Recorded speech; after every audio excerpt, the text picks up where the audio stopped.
Welcome to Hyperfixation Investigations, the podcast where two neurospicy best friends take time 2 Saturdays a month to info dump their research deep dive of the week. Lovingly produced and copyrighted by Wolf and Stag Productions. Today's fun fact is, pumpkins don't only come in orange, they can also come in white, tan, yellow, green, and even blue. Good evening, I'm Kara, and I will be leading this week's episode, Pumpkins, Gourd Vibes Only. Part 4 of our mini-series, You Are What You Eat. Good morning, I'm Josh, and I'm just along for the ride. For those of you joining us for the first time, how things work here is Kara will be guiding us through a mini-lecture on the topic, and we will discuss and ask questions throughout the episode. Expect a lot of tangents. We switch off duties each episode, so next time, expect Josh to lead the episode. Now to our regularly scheduled program. Kara, what have you been hyperfixating on this week? Well, Josh, we have steadily made our way through this Midwestern autumn, which means pumpkin spice has been making its yearly comeback. Yes. We are steeped in the holiday season where pumpkins can be seen on many a front porch. You know, those ones that haven't been eaten by squirrels, at least. Yeah, though some of them, I swear, especially some of the big ones, just rot so quickly. This is true. Well, especially when they're just kind of out and about for a while. We've seen the lovely trick-or-treating baskets in the shape of jack-o'-lanterns, and we will have eaten or will be eating in the coming weeks a lot of pie. Oh, I plan on making some pumpkin pie, too. Yes. So it seems very fitting to delve a little bit deeper into this infamous gourd. Hell yeah. Yep. I just like the word gourd. It's... It's a great word. I think it's the mouth shape. Yeah. That makes it satisfying to say. Yeah. Gourd. Well, and I grew up knowing that gourds are often used in indigenous cultures to make instruments. Yeah. Too. Which I don't get into at all in this episode. I guess I'm just bringing it up for shits now. But I'm pretty sure my grandma's ashes are in a gourd. Wild. Buried someplace. I was 4 when she died, so I have vague memories. Somebody made a gourd, like they carved it or they painted it or they put pictures on it or something, and then they sealed it in such a way, and then we put her ashes in there, and then we buried the gourd. Huh.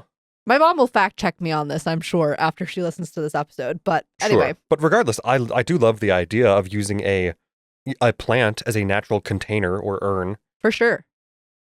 So, a pumpkin is technically a winter squash in the genus of Cucurbita.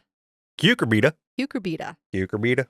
All right, so the term pumpkin is most commonly applied to the round, orange squash varieties, but it does not actually possess a scientific definition. Oh. Lots of different squashes can and have been called pumpkins.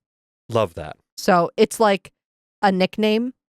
It's not actually any technical definition of a type of squash. It's more of a colloquialism and more of a like a general term than it is an actual taxonomic. Yes. Okay. Yep. So some of the types of squash or the Cucurbita family that we often call pumpkin include Cucurbita agrosperma, Cucurbita ficofolia, Cucurbita maxima, Cucurbita moschata, and Cucurbita pepo, which is probably one of the more well-known ones, is the last one. Okay. So the ones that we most commonly see, like in our supermarkets and at our pumpkin fests and stuff like that, are the maxima, moschata, and pepo forms. Sure. And maxima sounds like it's the huge ones that people grow for. Right. Yeah, the maximas are typically the ones that we see for autumnal decorations. And moschata is often the kind that we see in like canned products for pumpkin pies and things like that. Okay. So there's kind of a mix of them showing up in different places. So we're going to get a little bit into the agricultural aspect of pumpkins just because I think it's interesting. You know, we think of them as fall plants, but they're actually kind of a specific thing to grow in terms of there's a lot of nuance, I think, to how you grow them. Sure. So this is coming from David Trinkline's article, Pumpkin: A Brief History, and he actually is an agricultural expert from the University of Missouri. Ooh, okay. So pumpkins are heat-loving plants, and they should not be planted until the soil has thoroughly warmed in the spring. So in Missouri, that's like early June. It could be mid to late June up where we are here. Okay. It should have good soil that's well drained and has very few perennial weeds. Weeds are like a big no-no. And when I say pumpkin, I do, we're all thinking of like the round orange pumpkin, but this is really like winter squashes Sure. in general. Sure. Because again, pumpkin doesn't actually have any definition of a specific type of anything. That's fair. They also suggest that you avoid areas that have received herbicides for broadleafed weed control because it can carry over to pumpkin plants. Okay. They're very big growers. They require a lot of food, a lot of nutrition for good cropping. Spacing of pumpkins kind of depends on what type you're using, what variety. So the older, large fruit varieties can spread up to 18 feet on the vine. Semi-dwarf varieties, which are kind of newer in the history of these kinds of plants, typically like 9 to 12 feet. And then the little guys, the little dwarf pumpkins, are usually 6 to 8 feet. Oh, okay. That's not... Amongst, along their vines and the space they need between them. Yeah, that's not as long as I would have thought. Yeah. Yeah, though again, I think Pop-Up probably grew the larger ones. Sure.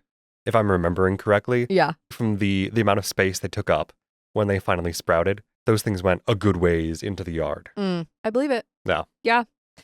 So because they do have such a large amount of not just fruit growth, but also vegetative growth, like their vine and their leaves and everything, they're very prone to insect and disease. So you really have to be on top of the pesticides with them as much as you can, monitoring insect populations. And they have the, problematic diseases include things like powdery mildew, angular leaf spot, black rot, gummy stem blight, and more. So you also need to be sanitizing and removing plant residues between crops and things like that. So there's a lot of preventative measures in between crops that you also have to be doing, as well as the crop is growing preventatives. Sure. Again, weeds tend to reduce your yield and your quality because they compete for all the nutrients and everything. So you have to be careful which weed control you use, but you do need to be using weed control. And really the biggest thing is that you need to harvest pumpkins at full maturity for high quality and good storage. And this maturity occurs when the shell or the rind has completely hardened. Fruits that need to go to storage should be allowed to undergo a curing process after harvesting, where you essentially cure them in an oven or in temperatures between 75 to 85 degrees Fahrenheit with good air circulation. Okay. And then avoid waiting until after a hard frost to harvest pumpkins, because that can adversely affect their storage ability. That's fair. Yeah. And you should always leave a portion of the stem attached to the pumpkin. Why? It should be left, since this is usually what helps make them more decorative. But I get the feeling it helps prevent from some of the other things that this said throughout this article, like it prevents there being a spot on the top of the pumpkin for the rot to like immediately, for things to bore into the fruit immediately. It would have been a weak spot in the rind. Sure, it acts like more of a cap. Yeah. On a potential weak spot. Okay, that makes sense. So that's kind of the basic agriculture of pumpkins. We're going to get a little bit into an interesting new, as of like 3 days ago, release from a Japanese university about pumpkins. And then we're going to kind of get into history and some of the fun facts and things like that. Sick nasty broski. Yeah. So this is from an article from SciTech Daily called "Scientists Finally Discover Why Pumpkins Absorb Pollution." Oh. Uh-huh. The gourd family, which includes pumpkins, zucchini, cucumbers, and melons, have a very unusual ability to take up pollutants from the soil and store them in the edible parts of the fruit. And again, for those who maybe don't know or don't remember, pumpkins are fruits. Yes. All gourds are fruits. Am I correct in remembering that they are technically berries? I don't have that in here. Live fact checking. Live fact checking. I seem to remember that bananas are berries, but strawberries are not, which is weird. Yes. This is Encyclopedia Britannica. All right. Yeah. Berry, in botany, a simple fleshy fruit that usually has many seeds, such as banana, grape, melon, which is related to them, orange, and tomato. Okay. It is derived from a single ovary of an individual flower. The middle and inner layers of the fruit wall often are not distinct from each other. There are 2 specific types of berries that characterize certain taxonomic groups. The leathery rinded berry of citrus fruits, Mm-hmm. called Hesperidium, and the elongated tough-skinned fruits of the family Cucurbitaceae. Cucurbitaceae. Sure, including watermelons, cucumbers, and gourds, Huzzah! are a type of a berry referred to as pepos. Oh, okay. So that's your live fact check on berries and gourds, folks. Yes. Tomatoes and pumpkins. Berries. Yeah, not just fruits. Yep. Berries. But also strawberries are not. Yeah. Which is So also... what are? Well, no, we're not going down that rabbit hole. We don't need to talk about strawberries we'll today. get to strawberries at a different point. So, pollutants and gourds. I'm going to quote directly from the article here. Kobe University agricultural scientist Hadayuki Inu explains, quote, the pollutants don't easily break down and thus pose a health risk to people who eat the fruit. Mhm. Interestingly, other plants don't do this, and so I became interested in why this happens in this group specifically. Now, he's done earlier studies with his team, and they have found a group of proteins in gourds that bind to pollutants, and it allows these pollutants to move through the plant. They've reported that the shape and how tightly these proteins attach to pollutants determine how much contamination reaches above ground portions of the plant, so the fruit or the stems. Okay. They've released a new paper as of like 3 days ago, published in Plant Physiology and Biochemistry. The Kobe University group demonstrated that in plants prone to high pollutant accumulation, the protein variants are released into the sap, while other forms of the protein stay inside the cells. They found that a tiny difference in the protein's amino acid sequence acts like a signal tag, directing the cell to either retain or release it. Huh. So, yeah, these gourds are moving these pollutants through their fruited bodies and up into their stems and then releasing in sap. Interesting. Yeah, is how I understand that, at the very least.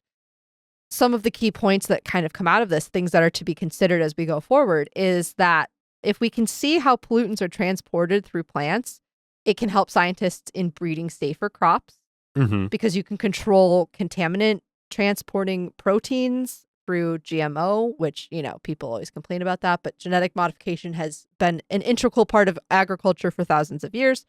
Yeah, like the very basic definitions of what genetically modifying a plant means. Right. We've been doing since we discovered agriculture as a species. Yep. So, yeah, I know it feels weirder when we're targeting specific proteins and specific genes. Yeah, it feels weirder, but like at the end of the day, it's not really any different than anything we've been doing for thousands of years. Yeah. And so what they're saying here too is like if we can, you know, modify these proteins that grab this pollutant and excrete it into the sap, then you can take it out or change it in such a way that these crops would not accumulate bad chemicals, pesticides, or other pollutants in the fruiting body that people eat. So basically, figuring out a way to trick the plant into growing in such a way that even if it accumulates any of these pollutants, it does not do so in the fruit. Right. Okay. Or it doesn't do it at all, depending on what you're looking for. Fair. So then the other side of this is that's the type of fruit that we're going to eat, right? Those are the gourds and pumpkins that we're eating. There's another side of this research, which is kind of opposite in some ways, of being able to use this knowledge that plants can do this to crop plants specifically to detect and digest pollutants and to use them as pollutant catchers. Oh, yeah. So Inu, the professor, is quoted saying, I also envision that we could use the knowledge gained through this work for creating plants that are more effective in absorbing soil pollutants. This could turn into a technology for cleaning contaminated soils. Yeah, no, that'd be great. Yeah. Because a huge problem with polluted, like, fields ends up being, well, this field is, it's useless unless we can get all the pollutants out of it. Yeah. But if we have plants that are specifically designed to collect those pollutants, because we know of plants that can do that specifically. So instead of having to plant those plants, if we can plant something that collects nutrients very quickly and grows fast. Mm-hmm. I could see a lot of utility in more quickly removing harmful pollutants. Mm-hmm. Fascinating. Yeah, isn't it? Or even like if down the road you could create some kind of fertilizer that has that protein mix in it, and the fertilizer itself does it, right? Or is able to transmute pollutants. Like there's further steps, obviously, down the road in this theory of thought that are very interesting to explore. And like it's pumpkin. Yeah. So now we're going to move on to a little bit more of just kind of the cultural and historical parts. Hell yeah. So pumpkins are indigenous to the Americas. They're farmed throughout North, Central, and South America predominantly. Mm-hmm. And there's a curator of archaeobotany and archaeogenomics at the Smithsonian National Museum of Natural History in Washington, D.C., Logan Kistler, who's quoted saying, "In pre-colonial times, indigenous people in the Americas domesticated different types of these sort of pumpkin precursors at least 6 different times. So that's what we recognize as pumpkins originating all throughout the Americas, going back as far as about 10,000 years ago in Mexico." Dang. Yeah. So they're like up there with maize in terms of old plants and old domesticated plants. Right. An old domesticated American plants. Yes. And that comes from an NPR All Things Considered episode about pumpkins with Bill Capel. So everybody should go listen to that. It'll be on our resources list. It's only like a 2-minute listen, but it's really cute. Love NPR. Yeah. So there's an interesting part of pumpkin history, the word pumpkin. We'll get into the etymology of it later. Okay. But this specific interesting little tidbit is that it was an insult for a really long time. What? It was an insult for a really long time. Yeah, no, I heard you. I just... Yeah. What? Like... Uh-huh. So after the word was coined in English, pumpkin became a way to throw shade at people. Great. There's a professor, last name of Ott, who has studied a lot of this. And they say that the most interesting part of calling people pumpkins is it's been so consistent. For women, it's often associated with their body. Pumpkin imagery was used to suggest that a woman is driven by her natural urges instead of being cerebral or mannerly. And for the man, it's always been associated with his head, like an empty-headed person. It's been used for politicians for hundreds of years. You're a pumpkin head, like, is legitimately an insult. That's hysterical. Yeah. I mean, first of all, love anytime something becomes a many centuries long insult for politicians. Yeah. It's great. It was colonial era, right? America, that pumpkin as a word became a word. Okay. And it was by like 1680 that it was regularly applied as an insult, which is really, really fast for a word to go from common lexicon to not just common lexicon, but insult. Yeah. So by the late 19th century is when we start seeing it become rehabilitated, quote unquote, for where it starts to become a term of endearment. Yes. Where we call like kids pumpkin. My dad called me pumpkin when I was growing up. Right. You know, so did my grandpa, I think. So yeah, there was this shift in like the end of the 1800s where it stopped being an insult and it started becoming a form of endearment. It's wild to me whenever any word can make a shift like that, especially going from one extreme to the other. Yeah, is always interesting. Yeah. Because when something just goes from something innocuous to becoming an insult, or from something innocuous to becoming a term of endearment, that's already impressive and fascinating to witness. But it goes from being insult to endearment in like 200 years. That's pretty quick turnaround, yeah. And within that 200 years is like, you know, 100 years before that it became a word. So we're talking like a 300-year history of the word pumpkin. And it goes from being created to being an insult to being a term of endearment for children. Wild. We love it so much. So we're going to take probably our intermission right about here, because next we're going to get into more of the specific history. Okay. We'll start with Mexican history. Then we're going to do a brief little pop over to Britain, which is funny. And then, yeah. Okay. Just a quick little detour to Britain. Truly, just a quick little detour, because I came across it and it's cute. Okay. Sure. Why not? Time for a stroll through the pumpkin patch with a pumpkin spice latte and a pumpkin donut as we take our intermission. For those who enjoy social media updates and episode reminders, please follow us on YouTube, Hyperfixation Investigations Podcast, or Blue Sky at HI-podcast. Again, that is hi-podcast. So go check us out on those platforms and follow along. And please leave a comment or review on YouTube, Spotify, Apple Podcasts, or even on our website. We love to hear from you, and it helps us a lot. If you'd like to contribute to us directly and help us continue growing, consider subscribing to our podcast on Patreon. It's almost the end of November, folks. Can you believe it? We can't. You will probably not be surprised to hear that as we go into this holiday season, we will be a bit more fast and loose with our scheduling of episodes. We might get 2 episodes released in December. We may not.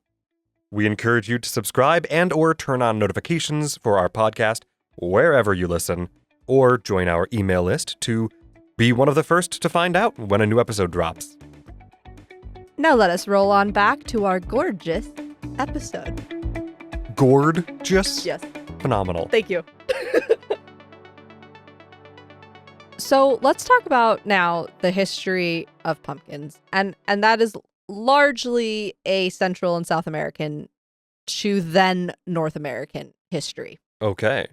Seeds have been found dating back to 2000 BC in the Romero Cave in Tamaulipas. I am so sorry if I'm butchering that. And I believe that's in Mexico. But the oldest record, so not the seeds, but the actual record of remains and this idea of pumpkins and pumpkin farms was in the Guia Naquitz cave in Oaxaca, where evidence of orange field pumpkins have been found and dated back to 8000 BC, which is the more than 10,000 years ago that we've been seeing, in this research so far. Yeah, holy crap. Okay. Yeah. Okay. Yeah, so 8,000 BC. Ooh, BC. We've got essentially cave paintings of pumpkins. Okay. Dang. Yeah.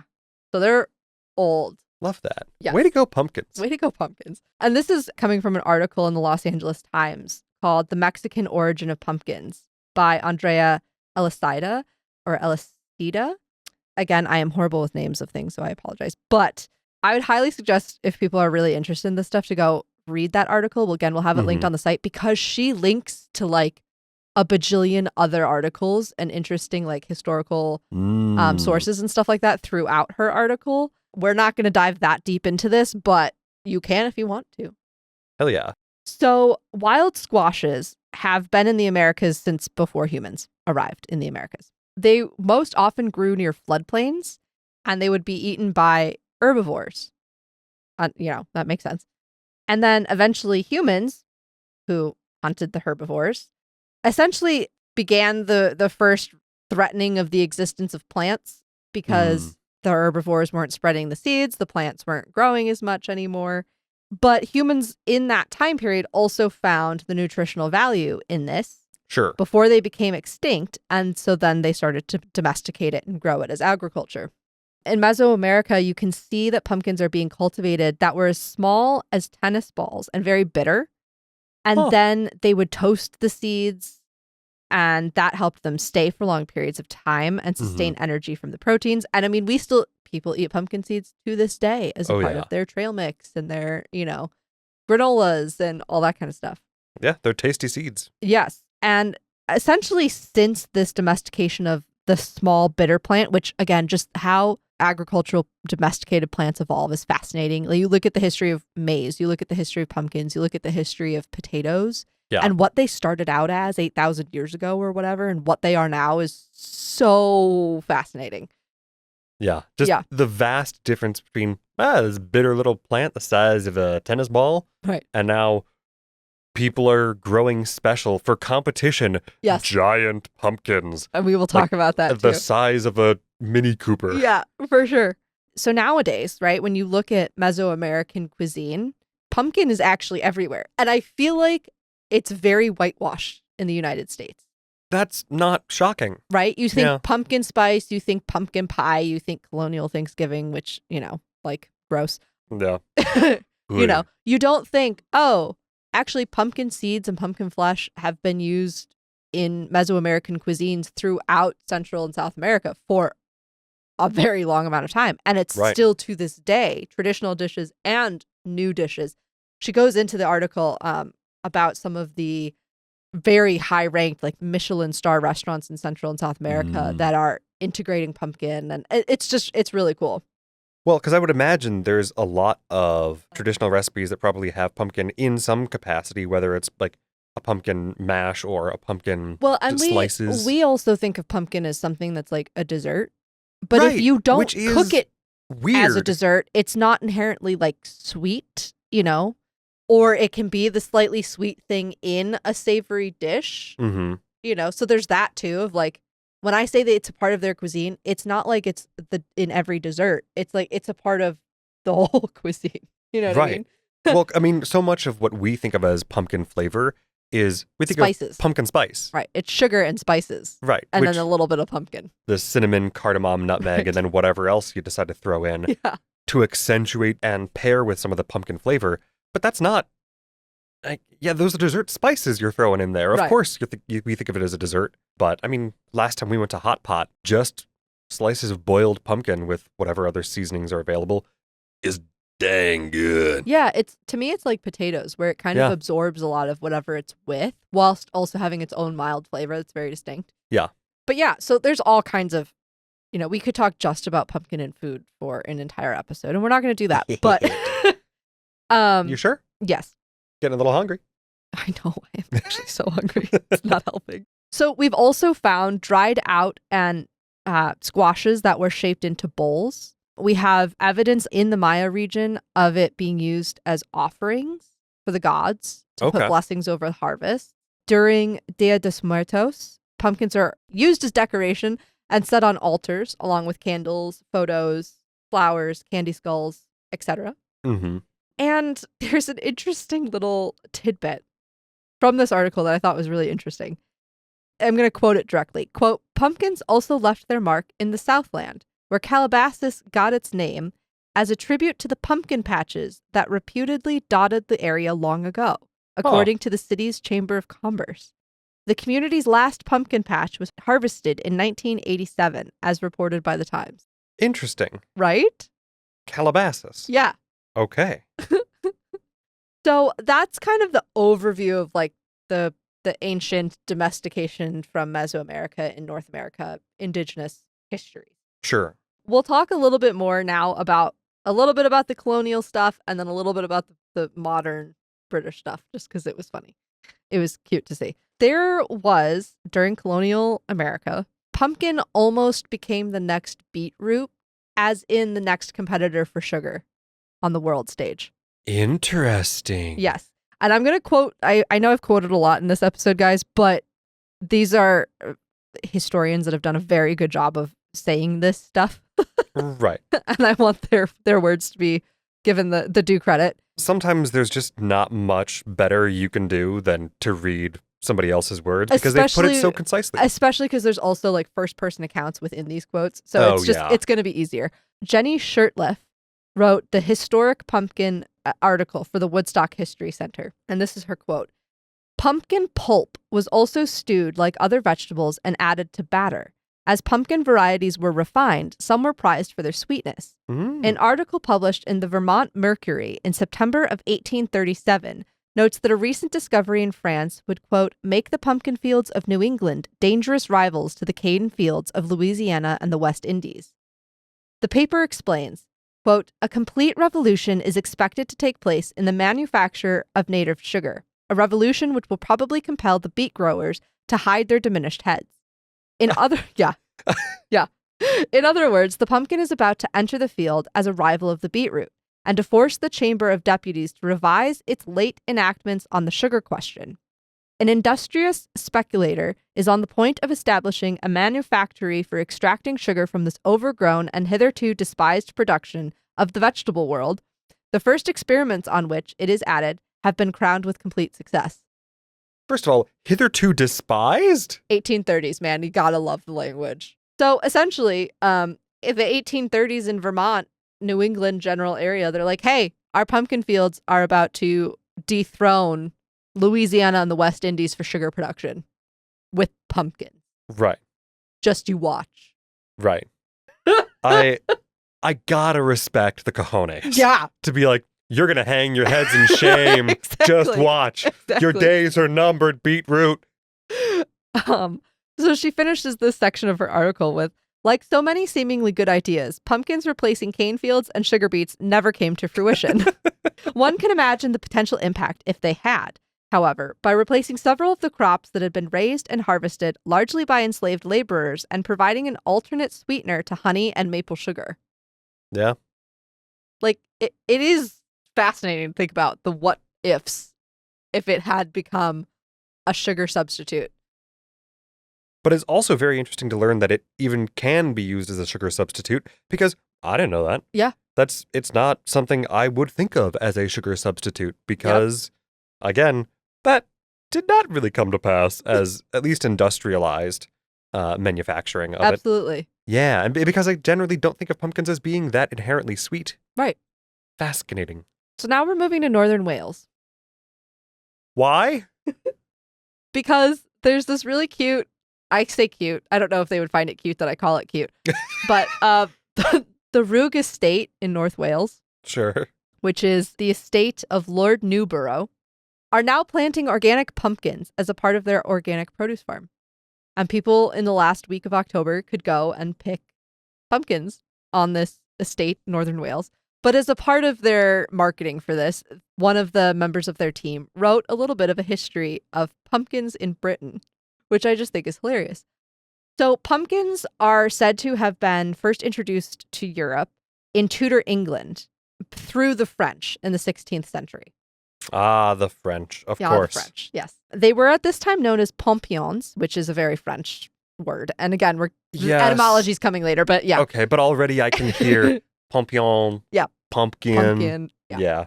So these Tudor gardens started growing these New World crops. You began to see them in the cookbooks for soups and pies, preserves, and it then became kind of a staple in English, and when I say English, I mean British English cuisine. Right. They also were used widely at this time for medicinal purposes. They would use every part of the plant, from the shell to the seeds to the leaves, flowers, etc. They were all believed to have healing properties, and so they became a go-to remedy for ailments like stomach issues, skin problems, and were often also used as a diuretic. Oh. I think this is their hot take in this article, which I love. Okay. Pumpkin pie recipes were found in English cookbooks dating back to the 17th century, so that's the 1600s. Right. The mention of a pie filled with alternating layers of pumpkin and apple spiced with rosemary, sweet marjoram, and thyme first appears in Hannah Woolley's The Gentlewoman's Companion in 1670. Okay, I want that recipe. Right? I want to go home and make that now. Right? It sounds good, doesn't it? Because I love making apple pie. Yeah. I love making pumpkin pie. Why not put two and two together? Now, as far as they can tell, or it is shown to us in this article, the earliest published recipe for an American-style pumpkin pie comes from Amelia Simmons' 1796 cookbook, The American Cookery. Okay. So the hot take is this classic American dessert actually British? No. I feel like it's fundamentally different. Is a blueberry pie the same thing as a mixed berry pie?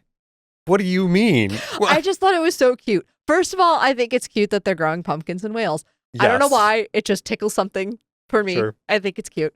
Second of all, just the hot take in it is amazing to me. But there was some really cool information in there about the medicinal purposes and stuff like that, which I thought was cool. Yeah, no, that's always very fun. Yeah. So now we're going to just get into what are essentially what I'm calling the fun fact section. Okay. Just the miscellaneous fun facts. Yeah, so a lot of this comes from the University of California, and then some of it comes from just our local stuff around us. Oh. So we'll get into that. It's believed that the word pumpkin originally, you can trace its etymology back to the Greek word piopon, which meant large melon. That word evolved into pompon in French and pompion in British English, like medieval British English. Sure.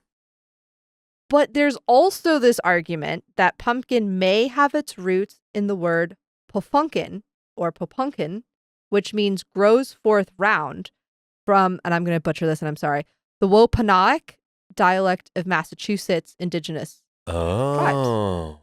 Colonial settlers then adapted the word to the English language, and we get pumpkin. Interesting. So there is an article on the Huffington Post called A Language Comes Home for Thanksgiving, where they go a little bit more into the idea that this word may have come from the Wampanoag dialect. Sure. But it's very, as somebody who grew up with a mom who loves etymology, and therefore I also find etymology fascinating, this idea that there could actually be two distinct origins that came together in colonial America to create the word pumpkin is innately fascinating. I love it. You know? I love it. That's because either route is interesting. Yeah. And either route is because taking it from the Greek into French into English, like Middle English into Americanized New English, essentially. Yeah. Would already be a fascinating. And then it becomes an insult. Right. Well, also because that would already be interesting because it's an older like series of words adapted to like a newer find from a distant land. Right. But I think I prefer the idea, especially since they are native to here. Yes, I surprisingly prefer the idea that most of the influence probably came from the native population. What's that? Yeah. Somebody pointed to it and somebody else went, oh, well, this is what we call it, Yeah. And then I'm sure there were plenty of others who went, oh, that kind of sounds like Pompon. And isn't that melon? And they kind of have the same shell going on, or whatever. And then we find out in science that they are in fact related to melons, and then, we're down a whole nother rabbit hole. Yes. Yeah. My initial instinct is to assume yes, that is probably that. It's probably like that both combination. Yeah. And then it's just a happy accident that it worked out that way. You will not be surprised, though, to hear in my research, only 2 sources ever talk about the indigenous potential etymology of the word. Oh, of course. Everywhere else talks about the Greek, French, and English. Sure. Because all words come from Greek, obviously. or Latin. All words come from Greek or Latin. Right. Yep. I'm not going to get too much into it, but she does mention in the article that they were one of the first tribes to take on the Phoenician alphabet and translate their own words into the Phoenician. So there's a reason. Oh, okay. Why that may have also had some influence. Right. So there's an additional reason to think that is more likely to be the case. Interesting. So etymology would end up being its own. Of anything, etymology of just about any word would end up being its own episode because I love it. So moving on. More fun facts. Every year, the U.S. produces 1.5 billion pounds, that's billion with a B, pounds of pumpkin. That's a lot of pumpkin. 80% of this crop, which is usually about 800 million pumpkins, are ripe for picking in the single month of October. Technically a fruit, the pumpkin is a winter squash in the family Cucurbitaceae, which includes cucumbers and melons.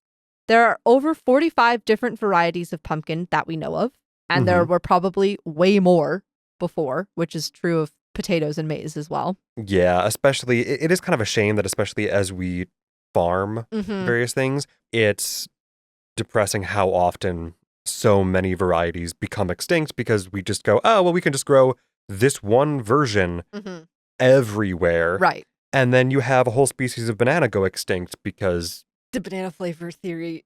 Because you just monocropped to its own extinction. I love that theory, and I've done no research into it, so I don't want to go spouting it as truth. But there is a theory that banana flavoring, which a lot of people hate banana flavoring in candies and stuff like that, and they say it doesn't taste anything like banana.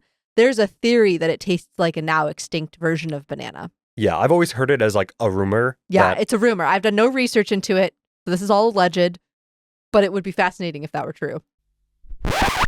Hey everybody, this is Josh from the editing room. I Googled this so you don't have to. While the myth of the Gros Michael or Big Mike banana variety being the basis of banana flavoring is compelling, it seems to be a myth. While Gros Michael did get mostly wiped out in the 50s due to Panama disease and was therefore replaced almost entirely with the Cavendish variety, the idea that banana flavoring is based on Gros Michael appears to be false. In fact, isoamyl acetate, which is the primary banana flavor chemical compound is found in modern Cavendish bananas. It's just that that is not the whole story of the flavor of the banana. So using only that chemical, sometimes it doesn't taste quite right because the other little details aren't there. Okay, back to the show. But of these many, many different varieties of pumpkin, they also have very fun names. They have names like hooligan, What? cotton candy, and orange smoothie. What? Yes. Wait. What did you say these are the names of? Different varieties of pumpkins. Cotton candy, smoothie, and Orange smoothie hooligan. and hooligan. Obviously, that one's my favorite. Okay, first of all, that's absurd. Yeah. Second of all, whoever named those varieties, A+. Yes. Gold star. Gold star to you. Yes. You are a good noodle. Yes. This next fact, when taken in combination with the whole pollutant thing with gourds, I thought was interesting. Every single part of a pumpkin is edible. The skin, the leaves, the flowers, the pulp, the seeds, and the stems. So then I'm like, okay, but if you're not getting pumpkins from a regulated, like clean, well-known, non-polluted source, Right. you could potentially be exposed to pollutants, I think. And again, this is just my own brain processing. I'm not saying this is at any scientific certainty. Nobody freak out about buying pumpkins based on what I say here. I don't think that's happening, right? We're not hearing about pumpkins causing E. coli or shit. So I'm not concerned. But it was just an interesting thing to kind of put those two different aspects of information together about these. Yeah. So you could have a 100% pumpkin salad. Yeah. Amazing. Right? They're also 92% water, and they're very low in energy density, and they are really good sources of potassium, vitamin A, and beta carotene, as are most things that are orange in the vegetable and fruit world. Beta carotene, unsurprisingly, sounding a lot like carrot. Weird. So one of these other fun facts is about some of this historical agriculture of Native Americans and indigenous people, that they would grow the squash on riverbanks next to maize and beans. And this was a technique called the Three Sisters method. Yes! So we have a lot of the Three Sisters happening in this recording session today. Right, because we're also recording. We recorded our prior episode today as well. Yes. But so they would sustain each other. The corn would be the trellis upon which the beans would climb. The beans were nourished by the sunlight and kept the corn stalk stable in the wind. And then they were both nourishing the soil, and the pumpkin sheltered the corn's shallow roots and prevented weeds from taking hold. And I would just like to say, can we go back to indigenous ways of farming? I've now watched a few documentaries. I've taken a really interesting anthroecology class in college, and they did it better. It is weird how when you're not just mass producing things for the sake of mass producing them, there was so much more attention to sustainability. Yeah. And maybe and care and compassion almost given to plants. I feel like every year I hear more and more warnings from agricultural experts warning that, hey, we're kind of losing the ability for our soil to continue being useful in farming. Right. Because we keep stripping it of all its nutrients without giving it time to replenish. Did we not learn from the Dust Bowl? No, we did not. No, of course we didn't learn from the Dust Bowl. So now we get to do a throwback. Are you ready? Okay. Wait. Throwback to episode 1. Whoa! Whoa! Because we talked about this in episode 1, our Samhain episode last year in October. Oh, of course. The practice of carving jack-o'-lanterns and where that came from. Yes. So in America, we think of jack-o'-lanterns as being pumpkins. Mm-hmm. But the tradition of carving something to look like a jack-o'-lantern was... A jantern. A jantern. A jack-o'-lantern was brought to America by Irish immigrants. And us Irish used to carve jack-o'-lanterns out of potatoes or turnips as a part of the stingy Jack devil mythology. And if you want to know more about that, I highly suggest you go listen to our first episode. I haven't listened to our first episode since it first came out. I know. Maybe I'll go do that. Yeah, it's so I'm kind of horrified to listen to my voice again for that long. Yeah, but well, and we had a different format then, too. We did have a different format. So with the jack-o'-lantern carving, we had a dear friend of ours who sent us some really cool pictures and information about jack-o'-lantern world in Lamont. So if you're if you're local to Chicago or the western suburbs of Chicago, it's over for this year, but I would highly suggest thinking about it for next year, kind of like those of us who go to the illuminations at the Morton Arboretum every year. Mm-hmm. Think about that in advance. I would think about doing this in advance. It's for like almost essentially the whole month of October. On the weekends at the Forge of the Lamont Quarries, they have hand-carved pumpkins. And every weekend there's about 1,000 carved pumpkins, hand-carved, in 20 different themes by over 50 artists. So 5 weekends of that means that they're hand-carving 5,000 pumpkins. It's a lot of pumpkins to carve. They're really cool, though. She sent us some pictures. Oh, They're they awesome. are. So for next year, I would totally highly recommend people kind of have that marked in their calendar. Yeah. Other little interesting local-ish pumpkin facts. Morton, Illinois is the self-proclaimed pumpkin capital of the world. What? I mean... And holds an annual pumpkin chunkin contest. Oh, yeah. The pumpkin chunkin, absolutely. Yeah. For anyone who's unaware, building trebuchets, catapults, and cannons to launch pumpkins. Gods, I keep meaning to go to one of those. Wouldn't that be fun, though? Because every once in a while, I go on a weird rabbit hole on YouTube and just go, I'm going to watch some pumpkin chunkin videos. Gonna go make a catapult. Yeah. Yeah. It's good stuff. And now to kind of round out the end of the episode, we're going to go into the records. Ready? The records? The records.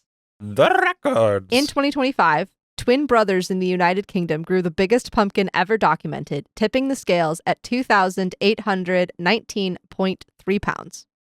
That's insane. So over a ton. Almost a ton and a half by imperial tonnage. Oh. How large was how I can find them. Because I'm just trying to visualize this pumpkin now.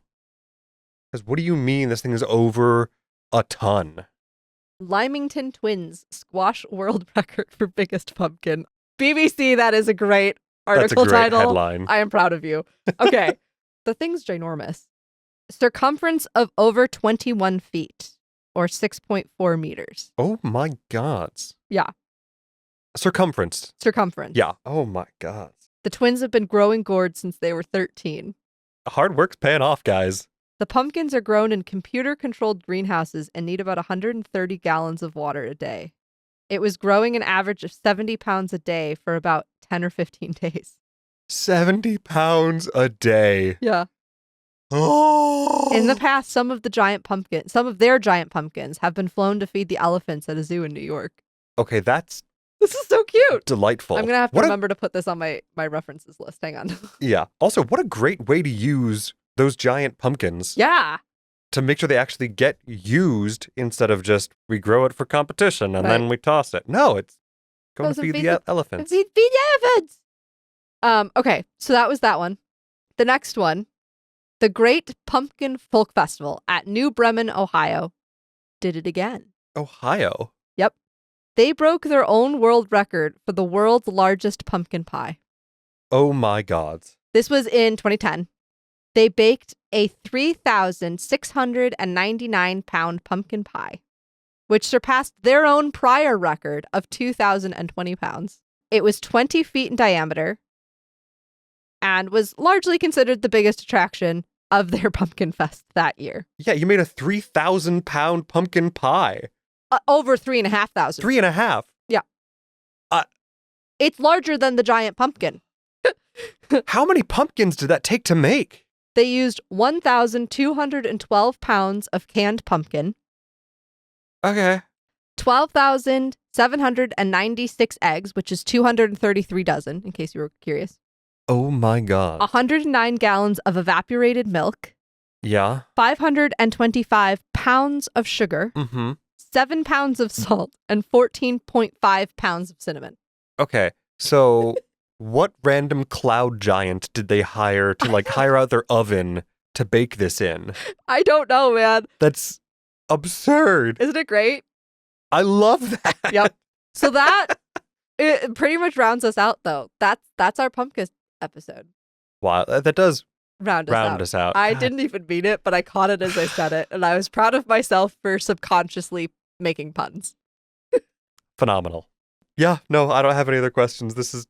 I just love pumpkins. We all need a little bit of a break from everything that's going on right now. So, pumpkins make people smile. Pumpkins are great. Pumpkins are great. That's a wrap on episode 27, Pumpkins.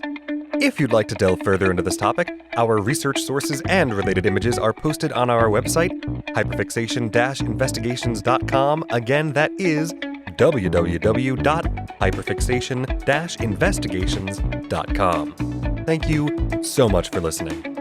Follow us on social media for updates and check out our Patreon to support us directly, join our Discord community, and receive other special perks. See you next time.